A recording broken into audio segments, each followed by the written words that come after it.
Assalamualaikum warahmatullahi wabarakatuh. Alhamdulillahirabbil alamin. Para pemuda membangun negeri yang saya cintai, selamat bertemu kembali bersama saya R. Arif Wibowo dalam Enjoy Studi Manajemen Organisasi.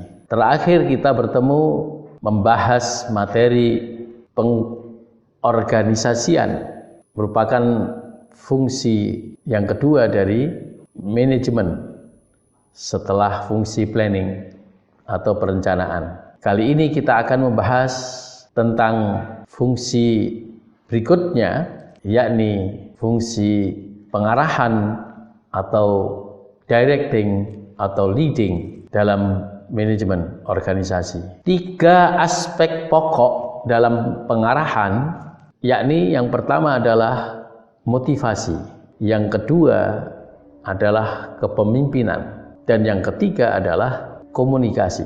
Motivasi sangat dibutuhkan oleh setiap fungsional atau aktivis, karyawan atau pegawai suatu organisasi. Manajer harus memberikan motivasi yang baik kepada para staf atau karyawan. Manajer pasti ingin berusaha untuk membuat kemajuan organisasinya, atau paling tidak adalah mempertahankan prestasi sebelumnya. Oleh karena itu manajer harus selalu bekerja sama yang baik dengan para stafnya, para bawahannya, atau para pegawai atau para karyawan, dan harus memberikan motivasi yang kuat, memberikan motivasi yang efektif ya, untuk mendorong karyawan bekerja dengan sebaik-baiknya untuk mencapai tujuan organisasi itu.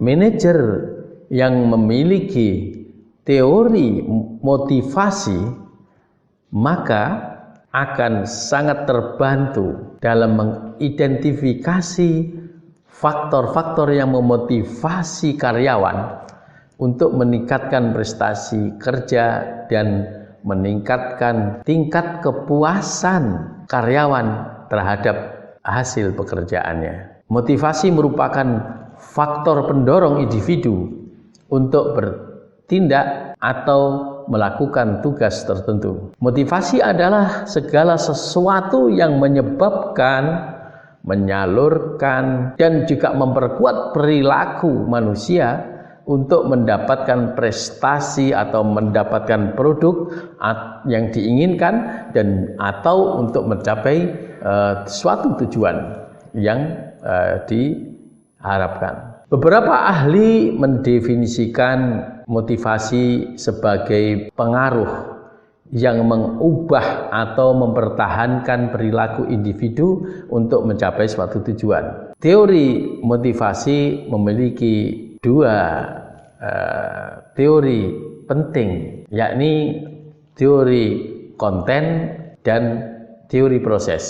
Teori konten menjelaskan tentang motivasi yang menekankan pada karakteristik batin manusia. Teori ini berfokus pada pentingnya memahami dan memenuhi kebutuhan manusia. Motivasi adalah sangat penting dan sangat diperlukan di dalam suatu organisasi karena motivasi akan menghasilkan karyawan yang produktif. Motivasi yang tinggi akan mengedepankan kualitas. Jadi kalau karyawan yang bermotivasi tinggi akan mengutamakan kualitas kerja yang baik. Dan motivasi juga mampu membawa hasil alternatif yang baik. Maknanya adalah karyawan yang mempunyai motivasi yang tinggi akan selalu mencari alternatif solusi yang terbaik ya, dalam menjalankan fungsinya atau menjalankan tugasnya atau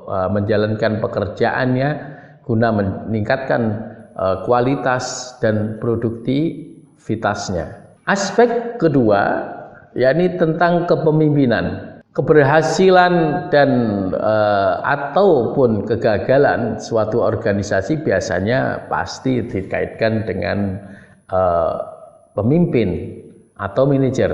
Nah, gaya kepemimpinan yang sesuai yang dilakukan oleh manajer dapat memotivasi karyawan untuk mengikuti instruksinya yang diberikan secara efektif dan efisien.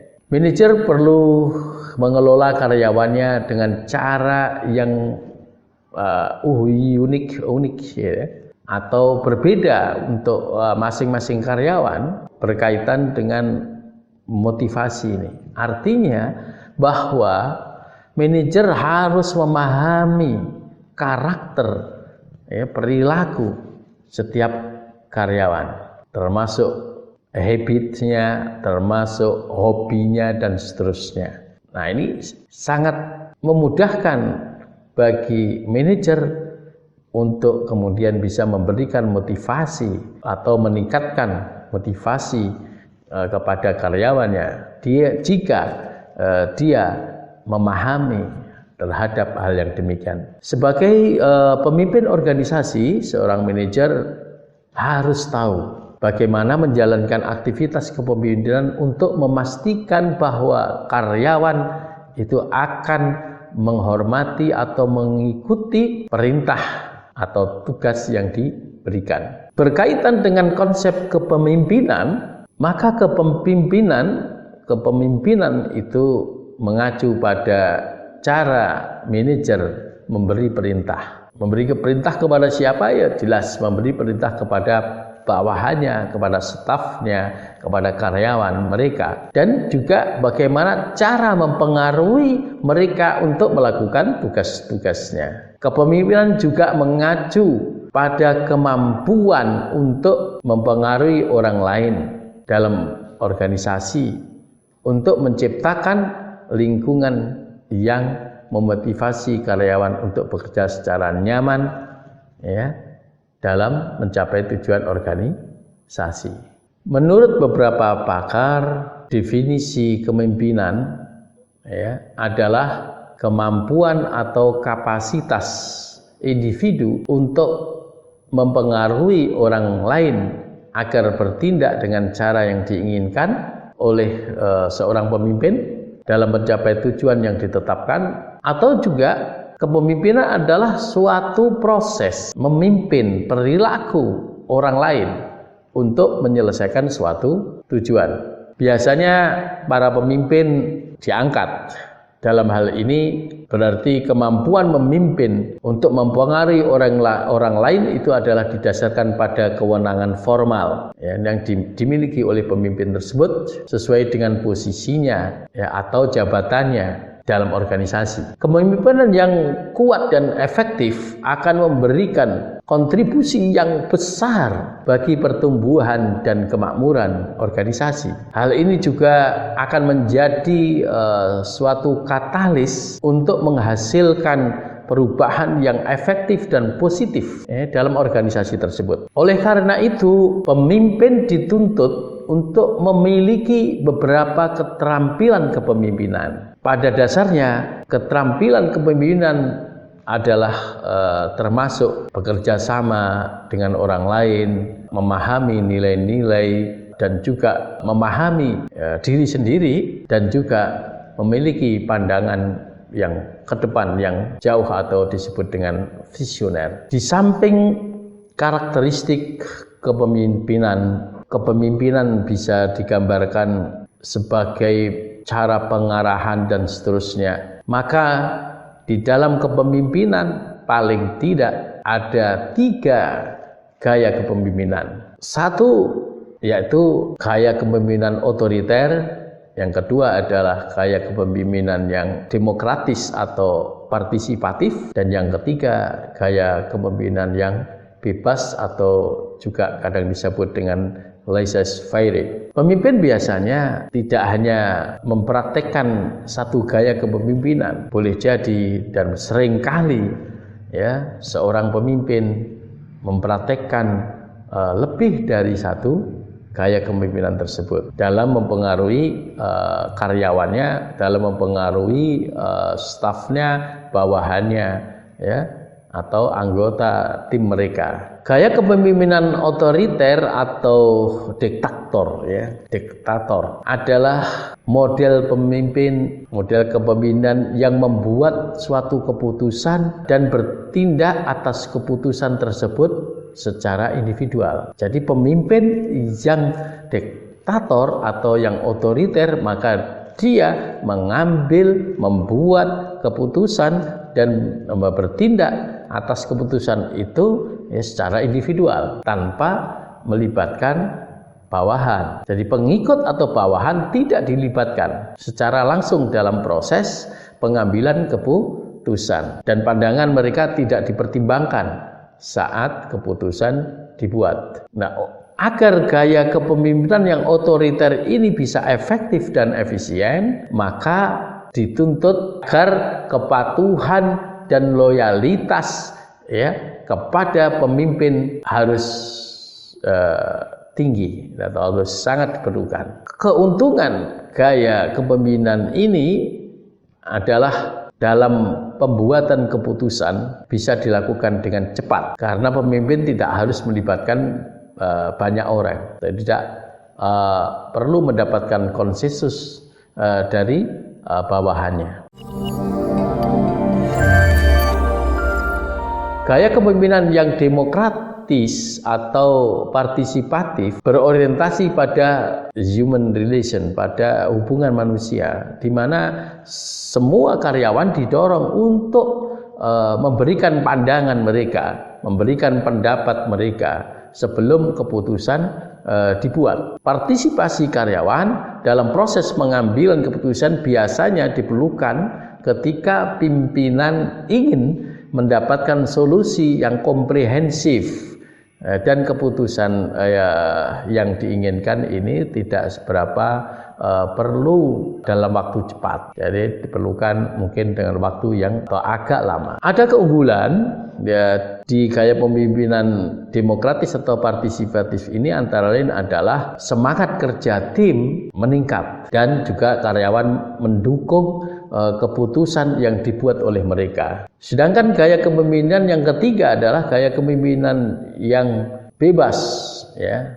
Jadi pemimpin dalam hal ini mempraktekkan gaya pemimpinan, ya, yang bebas, akan memberikan kebebasan dan otonomi kepada bawahannya untuk mengambil keputusan dan menindaklanjutinya tanpa mengacu pada pemimpin tersebut. Kemudian pemimpin memiliki sedikit kendali dan pengaruh terhadap bawahannya dalam gaya kepemimpinan yang bebas ini. Ada sisi baiknya atau keuntungan dari gaya kepemimpinan bebas ini, antara lain adalah bahwa dapat meningkatkan peluang pengembangan karir karyawan atau bawahan. Karena apa?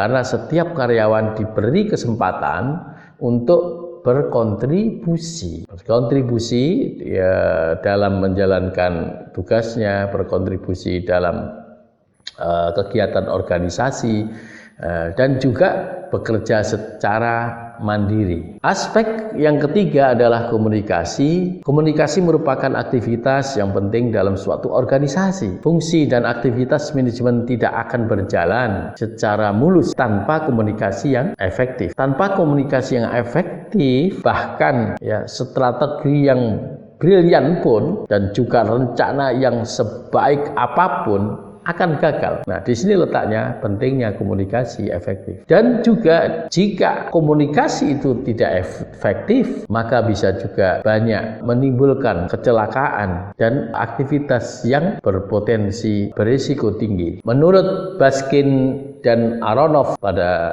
tahun 1980, komunikasi sebenarnya adalah pertukaran pesan antar orang untuk mencapai makna yang sama. Jika makna tidak dibagikan oleh manajer, maka tidak dapat mempengaruhi orang lain, tidak dapat mempengaruhi staf, tidak dapat mempengaruhi karyawan. Komunikasi sangat penting untuk pekerjaan setiap manajer. Ternyata fakta yang diungkap oleh Adams, Todd, dan Nelson pada tahun 1993, ya, mereka mengatakan bahwa manajer menghabiskan waktunya 85% untuk komunikasi dalam menjalankan tugas di organisasinya. Tujuan organisasi mungkin tidak akan tercapai jika komunikasi dalam organisasi tidak lancar. Oleh karenanya, komunikasi dianggap sebagai urat nadi yang menghidupkan organisasi. Dan melalui komunikasi, manajer dapat menyampaikan gagasan mengenai perencanaan, motivasi karyawan, dan melakukan proses pengendalian. Manajer biasanya menggunakan dua jenis komunikasi utama, yaitu verbal dan non-verbal. Masing-masing penting dalam transmisi pesan organisasi yang efektif. Keterampilan